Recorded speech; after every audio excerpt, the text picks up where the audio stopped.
Syederalun, pada bulan Ramadan tentunya banyak dijumpai penjual air tebu untuk minuman berbuka puasa. Namun, ada yang berbeda dari Aceh Tengah. Jika biasanya menggiling atau memeras air tebu menggunakan mesin, tetapi tidak dengan Syahdiwan, seorang penjual tebu di Jalan Yos Sudarso, Desa Tansaril, Kecamatan Bebesen. Syahdiwan malah memeras tebu dengan cara manual, yakni dengan menggunakan alat yang dikenal dengan nama golek tebu.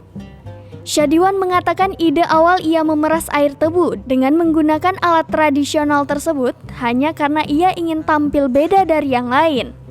Kepada SerambiNews.com, Syahdiwan mengaku menggunakan alat golek tebu memang menghabiskan banyak tenaga dibanding mesin.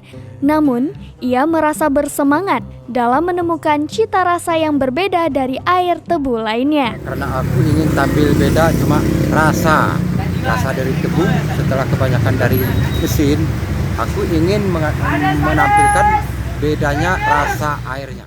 Amatan SerambiNews.com, Syahdiwan dibantu 6 orang pekerja secara bergantian menggiling batang-batang tebu yang mereka peroleh dari kawasan Blang Manjung. Dalam sehari, Syahdiwan dapat menjual 100 hingga 150 bungkus air tebu hasil perasan alat tradisional ini, dan perbungkusnya ia jual seharga Rp5.000. Syahdiwan mulai membuka lapaknya setelah zuhur hingga 5 menit sebelum berbuka puasa. Di penghujung perbincangan, Syahdiwan mengatakan bahwa ia merencanakan pada bulan puasa tahun depan akan membawa golek tebu ini untuk bersaing cita rasa di kota Banda Aceh. Dari Takengon, Bagus Setiawan, Serambi On TV.